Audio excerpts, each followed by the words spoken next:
Mirë kthyer në studio për të shkuar në një tjetër temë që ka të bëjë me pritshmëritë tona, që në fëmijërinë tonë jemi mësuar të na thonë se çfarë duhet të bëjmë, si duhet të sillemi, çfarë duhet të zgjedhim, të dukemi të suksesshëm sigurisht. Por me kalimin e kohës lind pyetja thelbësore, apo jetojmë siç do duam ne vërtet, apo sipas pritshmëritëve të tjerëve, njerëzve që na rrethojnë, familjes, shoqërisë, presionit social e shumë të tjera nga këto. Sot do të flasim pikërisht për këtë, për kufirin mes dëshirave tona dhe presioneve sociale, për zgjedhjet personale, karrierën dhe identitetin. Do ta nis me të ftuarën e parë, ajo është Edlira Dyrmishaj, psikologe. Mirë se vjen Edlira.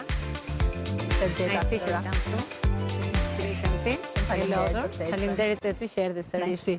Do të vazhdojmë me Rezarta Delisula, mike, gazetare. Ka pre flokët në duke të E kam pre. Mire bëre. Paske delë shumë këndshëm. Dhe do të vazhdojmë me Arbër Gjihani, ekspert punështimi. Mirë se vjen Arbër sërish të gumë. Me i stin që të kam të. Mirë kishëm. Sa bëhet punët mirë. Bëhemi gati për të nisur edhe agjërimin pas nesër, që i bie në datën 17 duke u dhirë 19 është agjërimi. Ditën e njëjtë gdhjemi agjërueshëm.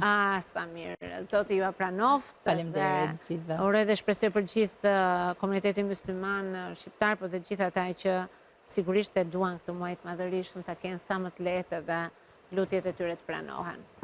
Dhe shkojmë tek tema jonë e cila në fakt na çon pikërisht ndoshta tek këto dilemat që ta të rinjtë e sotëm i kanë shumë më tepër se sa ne. Ne kemi patur pak më të thjeshtë ndoshta rrezi se çfarë prisnin të tjerët. Ne kemi pasur lirinë, kam përshtypjen, sepse prindrit tanë nuk kishin patur shumë gjëra dhe ne na kapi ai tranzicioni gjatë ku ne kemi bërë zgjedhjet tona. Tani çdo ditë më tepër duket sikur çdo gjë është e ndikuar nga presioni i madh që shoqëria na bën për të qenë perfekt dhe nga ato që njerëzit presin nga ne. Që kjo është tema të cilën dua të diskutoj sot me ju. Ne kemi bërë gati një insert që ta ndjekim për të hyrë pak më shumë se ti e di vetëm që e marr mirë me këtë pjesën redaktoriale se si duhet ta nisim një moment. Le ta ndjekim.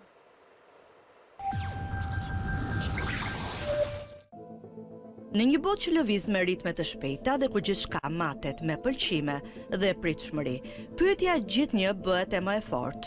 Apo jetojmë vërtet për veten, apo për atë që të tjerët presin nga ne? Që të vegjël na mësojnë si duhet të jemi të suksesshëm, të fortë, të pranueshëm. Rrugës, pa e kuptuar, fillojmë të ndërtojmë një version të vetes që përshtatet me botën, por që shpesh largohet nga ajo që ndjejmë brenda. Zgjedhje karriere që nuk na përfaqësojnë. Marrëdhënie që i mbajmë për të mos zhgënjur, heshtje aty ku duhej të flisnim. Sot, presioni për të qenë si duhet është më i madh se kurrë. Shoqëria kërkon rezultate, familja siguri, rrjetet sociale perfeksion. Por mes gjithë këtyre zërave, sa shpesh ndalemi të dëgjojmë veten? Çfarë duam realisht? Çfarë na bën të ndihemi të plot? Të jetosh për veten nuk është egoizëm, është guxim. Është aftësia për të pranuar se nuk mund të kënaqim të gjithë dhe se jeta jonë nuk mund të jetë një rol i shkruar nga të tjerët. Është të marrësh përgjegjësinë për zgjedhjet, edhe kur ato nuk kuptohen menjëherë. Sepse në fund, pyetja nuk është çfarë pret bota nga ne. Pyetja është, apo jetojmë jetën që ndjejmë se na përket, apo thjesht po përpiqemi të mos zhgënjejmë askënd, përveç vetes. Tani shtrohet pyetja, kur me të vërtet fillon të na presionoj, po themi kështu, pritshmëria e të tjerëve në jetën tonë? Në çfarë faze mund të ndodhë kjo si? Kam përshtypjen se gjatë gjithë jetës tonë të gjithë janë munduar të na tregojnë se si duhet ecim, në cilën rrugë duhet të shkojmë, çfarë duhet të bëhemi kur të rritemi. Pra një lloj orientimi ne kemi pasur që herët them. Edhe ne vetë, edhe pse kemi qenë brez pak më i çlirët dhe përfituam nga ajo faza e rrëzimit të komunizmit dhe ardhja e demokracisë, prapë që për zvoglin e na kanë orientuar mirë, se na e kanë shënjuar jetën tonë në një farë mënyre. Edlira, ka mundësi që ne të jetojmë me vendimet tona pa u ndjerë në faj dhe pa ndjerë presionin e familjes, shoqërisë, siç po thotë Rezi, që na e kanë ngul? Po patjetër që është e mundur, po sigurisht kjo lidhet shumë me çfarë duam të bëjmë. Gjithmonë kemi sfida të reja përpara. Se nëse do të nisemi me këtë logjik, ne duhet të shkëputemi nga familja dhe nga çdo kush, po pra nuk do ndihemi mirë se kemi nevojë t'i kemi aty. Duhet parë me vëmendje të veçantë emocioni që na shoqëron në momentin që ne marrim një vendim. A është një emocion që na bën të ndihemi të sigurt, në paqe me veten? Kur them të sigurt, patjetër që vendimet personale shoqërohen me stres dhe me sfida, por në kuptimin që ne reflektojmë dëshirën tonë të brendshme apo jo. A nëse është diçka që na diktohet nga jashtë, sigurisht emocioni që e shoqëron nuk do të jetë aq pozitiv, do ndihet si frustrim. Arbër. Unë në fakt mendoj se varet çdo gjë nga individi. Nëse një individ është i sigurt në atë... Si e dallojmë ne një dëshirë tonën që është dëshirë jona dhe jo një imponim që na vjen nga jashtë? Pikërisht, jo. Edhe nëse do të kemi imponime, sidomos familja apo rrethi shoqëror, sidomos në Shqipëri është pothuajse e pashmangshme, sepse njihemi pothuajse me të gjithë. Por mendoj se nëse individi është i fortë dhe me ide të qarta, atëherë këto, le të themi, sugjerime apo këto ndikime do të merren më tepër si benefit se sa një formë trysnia apo një presion i shtuar. Nëse një individ pastaj është i pasigurt apo ka ato frikat e veta të cilët i dalin në pa në momentin kur dikush kërkon ta orientojë apo ta ndikojë së jashtme, atëherë me patjetër që rrezikojmë që ky individ të dështojë akoma më tepër, sepse do të shtohen dhe frikat apo presionet të tjera të cilët nuk i përkasin atij. Po. Si atëherë shtrohet pyetja nga kjo që po thoya, si mund të ndërtojmë kufi emocional të suksesshëm, të shëndetshëm për të mos... Po, shkenca e psikologjisë në fakt merret shumë me pjesën e kufive. Kufit janë ajo vija e parë kuadrati që ndërton atë unin e shëndetshëm edhe mbron individin nga trauma të mundshme dhe nga, si po themi, për t'i siguruar atij një zhvillim personal sa më të arritur. Në këtë kontekst, familja patjetër që ka shumë dorë dhe ka rëndësi të veçantë, jo vetëm në diktimin e vendimeve dhe formësimin që na jep, po edhe formësimin psikologjik që ne marrim. Ne aty mësojmë edhe kur duhet themi jo, e themi dot jon apo nuk e themi dot jon, sepse të thënit jo lidhet direkt me pjesën e kufive të shëndetshëm, por për publikun, për ta pasur si një format frejmi të menduarit, po themi, në lidhje me situatat e përditshme, që një vendim apo një kufit të konsiderohet i shëndetshëm ose jo, duhen parë 3 elementë shumë të rëndësishëm. Është e rëndësishme të shikojmë nëse është mendimi jot autentik, në kuptimin ti i gatshëm të përballesh edhe me refuzimet, edhe me mendimin ndryshe, e shikon si formë për ta zhvilluar të gjën, je apo nuk je konsistent tek ideja që ti do të zhvillosh, dhe nga ana tjetër thash gjithmonë është e rëndësishme të shikosh respektin për veten. Ja kuptoj. Nëse nuk do ma kishin thënë të tjerë, do ta kisha këtë mendim apo jo? E meritoj apo nuk e meritoj, ta shikoj veten time te ky pozicioni dhe mendoj që kjo pyetja e fundit është ajo që çdo individ e bën të ndihet i çliruar se ti me veten e di gjithmonë përgjigjen. Pavarësisht se si do të artikulosh ke pala tjetër përballë apo jo, po ty të ndihmon si person. Pra janë 3 elementë të rëndësishëm që në çfarëdo lloj situate që ti jesh e ke si një busull orientuese. Prit, janë kufit shëndetshëm apo jo? Më frustron apo më ndihmon të rritem kjo situatë. Rezi, si e ke këtë marrëdhënie me këto kufit? Ti si mendon se ndikon, po themi, imazhi publik, rrjetet sociale në këtë presionin e madh për të qenë njerëzit perfekt? Me thënë drejtën, e kam shumë të thjesht të zgjidhshme. Bëj atë që mendoj unë, ajo që më duket më e favorshme për veten time dhe le të mendojnë ç'a duhen tjerët. Sepse gjithmonë do kemi njerëz që edhe sikur të jemi perfekt, na godasin në perfeksionin tonë. Kështu që vazhdoj të bëj... Atëherë do ta shtroj pyetjen pak më ndryshe me ty. Kur e arrite këtë lloj, po themi, njohje të vetes tënde, sa kishe humbur derisa mbrite në këtë pikën këtu që ti pastaj the le të thonë ç'të duan se unë do jetoj jetën time? Kam përshtypjen se ka qenë diçka pas mbarimit të shkollës lartë, që vjen edhe formohesh më mirë dhe kupton më shumë se kush je ti vetë, se çfarë do të arrish një. Dhe fillimet nga gazetën shqiptare, me shumë andralla, me shumë llafe, nga erdhi si, ajo me atë, ai me këto, do të thënë futur në një amullit të tillë, atëherë vendosa që kur krijova edhe një status, si gazetare, kur punën dia ta bëja me ndershmëri, kur çdo gjë arrita hap pas hapi dhe nuk fitova brenda ditës llotarinë e gazetarisë, atëherë vendosa jap vetes të drejtën për të jetuar siç dua unë, dhe jo siç me Dhe sipas rregullave që dikton shoqëria. Po, rregulla sigurisht që ka, sepse ne me nuk kemi si shoqëri ndryshme. Po pritshmëri që të tjerët kanë për ne, po themi, që duan të na induktojnë me posesivitet në mënyrën se si ata i duan gjërat. Kështu që atëherë kam qenë shumë e bi. Toksik, nuk ka njerëz të cilët të thonë duhet ta bësh kështu se është më mirë kështu se. Jo, pranoj sugjerime normale, Dëgjoj 100 vet, po bëj si të di më vet. shtrojnë ato në rrugën e tyre, edhe qoftë edhe për Po në çonjë. shtëpi, ke pasur dikënd që me gjithmonë thoshte, ama bab, bëj që kështu, ose hama. Po, kam pas. Si ke arritur ta? Po, ato e kuptuan që unë nuk nxë. Që kishin një rebele në shtëpi. Vlad, buja që doja. Se më mirë ta lejmë rebele në ato jetën e e vet. besuan edhe te mua, kështu që ato e kuptuan vetë që kur bëhesh e zonja vetës, kur vendimet e tua kanë qenë të mira, pa ndërhyrë, pa lënduar, pa prekur, sigurisht që jemi njerëz të ndryshëm, njëri mendon që një gjë është e mirë, tjetri mendon që kjo nuk është e mirë. Patjetër. Por unë kam bërë që do lloj mendime të kem pasur të tjerët, kam zgjedhur të bëj atë që mendoj vetë, ajo që më duket më komode për vetën.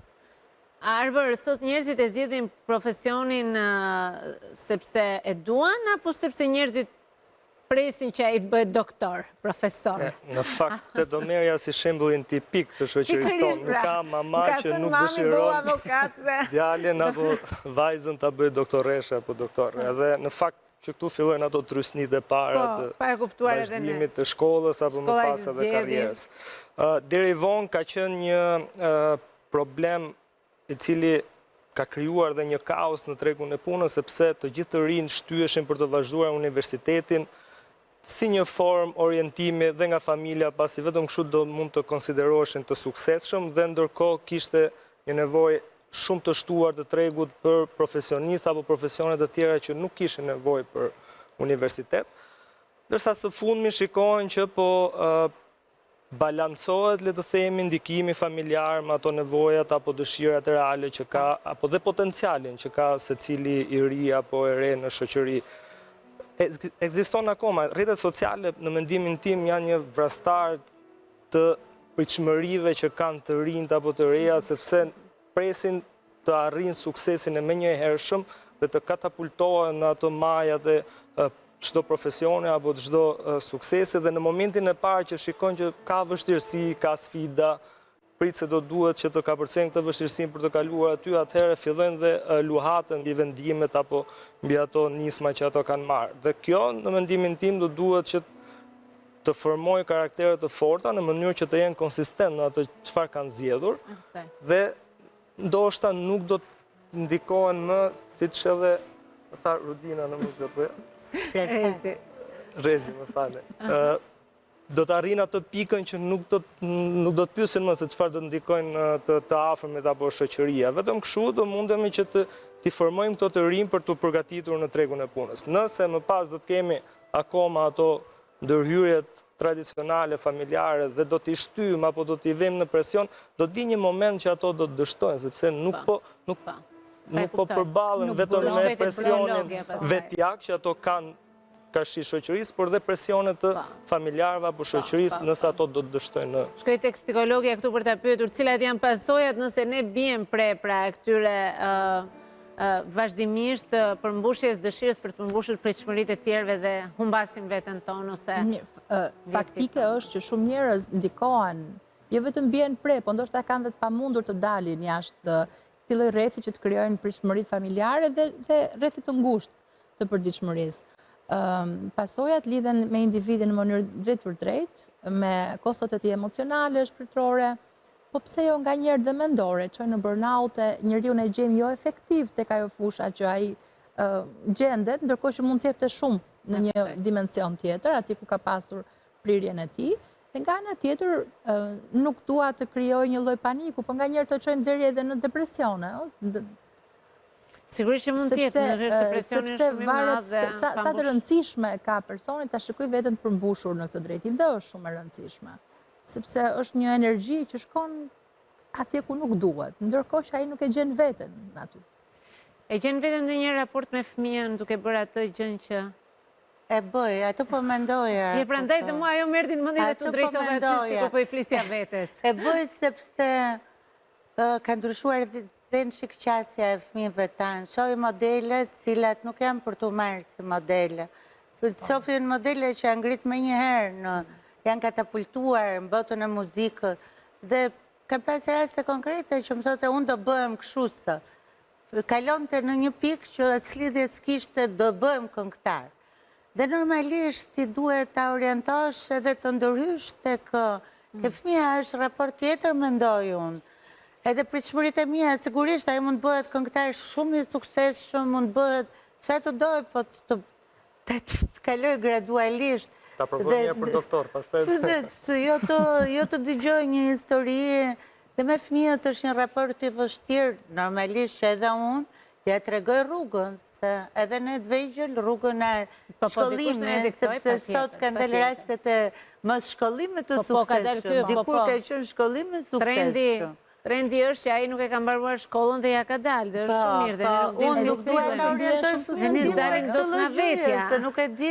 Se jemi mësuar kështu, jemi mësuar që duhet patjetër që të jemi në mirë në shkollë, dhe ka qenë të gjendë deri në fund sfidën. Unë mendoj që fëmijën prap duhet ta orientoj dhe ta shtyj drejt shkollimit, sepse unë se di ai do të them flasim për talente të jashtëzakonshme që mund t'ja kenë dalë, po shkollimi është baza për formimin edhe të njeriut. Edhe të ecurisë më pas. Është një lloj disipline që në fund fare ndërton nevojën e brendshme të personit për të vazhduar. Pavarësisht shkëlqen apo jo në mësime, orientimi me patjetër që duhet, por duhet të jetë dhe me baza faktike dhe empirike, sepse nuk mundet të orientosh një fëmijë të vazhdoj universitetin apo të ketë një karrierë akademike, kur e shikon ato shkollat e mesme apo shkollat fillore që nuk e ka atë dëshirën e madhe për të studiuar. Ose dhe ana tjetër. Pra duhet që të ketë vazhdimisht kontakt me fëmijën në mënyrë që ato ndikimet të jenë pozitive në jetën e tij. Kam vënë re, sidomos pas Covidit, kam realizuar shumë intervista për shkak edhe të punën dhe për shkak edhe nevojës që kemi këtu në televizion, dhe kam kuptuar që shumë njerëz pas Covidit kanë lënë totalisht punët që kanë bërë më përpara dhe kanë nisur disa pasione të tjera, me të cilat nuk kanë pasur asnjë lidhje, por kanë lënë avokatin dhe kanë hapur një fermë dhe janë gjitur në mal. Kanë lënë, ku di unë, një punë të sigurt dhe kanë bërë handcraft, pra i kanë hyrë disa, dhe më ka bërë përshtypje se kur i pyesja që shiko, po atë donin prindrit atë, kurse këtu e gjej veten time, këtu më në fund kam zbuluar veten, dhe gjithnjëherë më tepër duket sikur njerëzit po kanë lirinë për të zgjedhur atë që ju pëlqen, edhe pse dojnë çik kohë për ta kuptuar saktë se kush mund të jetë.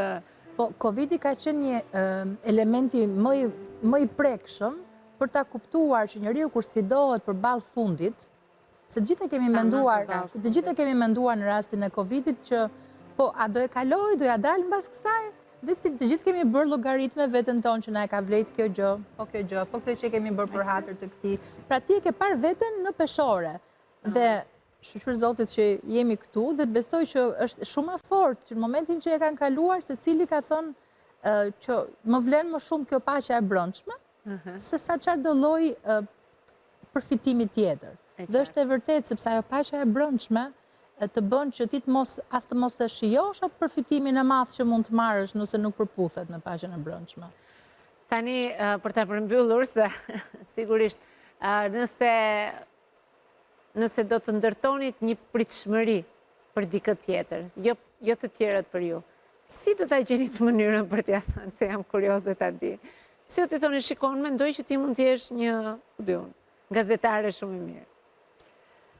Unë do përdorja rrugën traqë, për t'ja thënë, se kam shumë vështirë t'i bjerë të përqarë. Do e thoja që mua do më pëlqente ti të bëje zgjidhja ato që do të, po të paktën t'jesh e mirë, atë ka ajo që do zgjedhësh. Po flas këtu për fëmijën tim. Gjithmonë, vetëm aty. Më kujtuam, nëse më lejon 2 minuta, kam pas një rast se duhet të stillesha kështu si vërdall, për të thënë një gazetare që ajo nuk bënte si gazetare, sepse kishte nxjerrë një titull dhe më solli faqen, zjarri, flakët dhe zjarr fikset e sulën pyjeve. Edhe mbasi u mendova, thash si t'ja tregoj pritshmërinë që ti je një juriste shumë e mirë, s'ke pse të merresh me gazetarinë e kështu, i thash trosh pastaj ti o gocë zbëhesh, kështu që vazhdo me erodikur. Si e përjetoj ajo kur i the ti gocë nuk bëhesh? E përjetoj shumë keq, filloj, lafe sa nde, ajo, katila, Po katilja pastaj pati të drejtë. pastaj u ngret mirë në atë pjesën e vet profesionale. Besoj se tash duhet ta ketë falur. Pas ka dy fjalë nëse Sjelljen time. Për ti, kur do t'i thuash dikujt si o ta gjesh formulën, me qënë se je me këtë pjesën e punësimit dhe ai nuk bën për atë punë, për shembull. Nuk ka një formulë të shkuar. Unë fatikisht e mora pak personale, kur më herët se që lanë avokatinë, sepse edhe unë kam mbaruar avokatinë, e kam lënë, nuk e gjeja vetëm. Pse? Nuk e gjeja vetëm. Ashtu donin prindrit, pra ti e bëre... Absolutisht, bilës prindrit Ti e për zgjodhe mjek. vetë avokatinë? E vazhdova juridikun, u licencova si avokat, më pas më doli auditi social që më hapë disa horizontet e reja dhe ndoqë atë rrugtim. Pra, do duhet të provosh, të eksperimentosh, të jesh i sigur që diku mund të kerë sukses dhe patjetër mund të provosh. Nuk ka asë një formulë të shkruar. Shumë e rëndësishme për t'ja përcjell brezit të ri, se ne vim nga një kulturë deterministe gati-gati, që kjo dhe ky variant. Ska tjetër. Ndërkohë që sot, edhe rrjetet sociale na kanë ndihmuar të shikojmë që kanë ndryshuar dhe janë përmbysur shumë koncepte, dhe fund fare nuk ka asnjë gabim që edhe me provu një vit e shikon që se gjen veten, zgjedh një deg tjetër, flas gjithmonë ke moshat e reja. Më kujton këtu një shprehje që djali im ka, ishte i vogël, është 12, domethënë po rritet edhe sa herë që unë diktoj një gjë për të vjen dhe më bën pyetjen magjike. Kam zgjedhje? Dhe kjo është poshtërësia më e madhe, sepse zakonisht nuk ka zgjedhje, kupton. Por më bën për të kuptuar të kuptoj që shiko ti po imponohesh, jo se unë po zgjedh ta bëj këtë gjë. Kam zgjedhje, është e rëndësishme kë kemi për diskutim. Kur vjen fjala ke fëmia, ti ke qasje tjetër. Kur vjen fjala ke një koleg apo dikush tjetër, patjetër duhet kesh një qasje që edhe të mos e thyesh. Ndoshta do lëndohet, po të mos e thyesh është diçka tjetër. Unë ka rastis me djalin e madh, në kohë që kolegjin ku ai studionte kërkoi që në vitin e parë të shkollës mesme ta kishte të përcaktuar se çfarë do vazhdoj dhe i gjithë mesme ishte në funksion të asaj dege. Dhe ai me atë retorikën galopante do bëj mjeksi, i thash hajde këtu se ti nuk je për mjeksi. Dhe ka qenë shumë e vështirë, ku më tha ti dyshon të aftësitë e mia, thash unë nuk dyshoj ke aftësitë e tua, po të njoh temperamentin. Dhe që ti të bësh mjeksin, të harrosh që ka botë jashtë, ti nuk e bën. Nuk je ti. Nuk e bën. Ti ose do i futesh mjekësisë dhe do dështosh dhe prap do ta përjetosh shumë keq, ose të heqësh dorë nga kjo gjëja që ti bën paralelisht, nuk e shoh që ti e bën dot. Kam pasur një temë në emision që i quaj ajo që na ndryshuan jetën. Pra njerëz të caktuar që në momente të caktuara na kanë ndihmuar për të kuptuar një gjë të madhe. Është e vërtetë në fakt. Ndërkohë që ato që e ke jashtë, ndoshta mendoj gjithmonë duke u nisur nga mirëqenia psikologjike, është e rëndësishme t'i vësh në pa personit të mirat që ka, aftësitë që ka, dhe t'ja pyesësh që e ke marrë ndonjëherë në konsiderat që do ishe shumë mirë këtu. Gjithmonë në kushte pa konflikte dhe pa dëme, se nganjëherë kur je në pozicion drejtues dhe ata të bëjnë dëme të kësaj natyre, pastaj. Shumë faleminderit që ishit me mua sot, Edlira Arberezi, edhe një herë ne besoj do shihemi ndarkë. Sigurisht do shkojmë dhe shohim sofrën Tiranës sot, se ne si dy vajzat apasionuara pas këtij qyteti, pas traditës dhe kulturës. Dy vajzat të këtij qyteti. Të këtij qyteti, sigurisht mbi të gjitha. Mirë, ne do të shkojmë në hapësirë publicitare, sigurisht se e kafshova pak dhe do takojmë në pjesën e 4 të emisionit.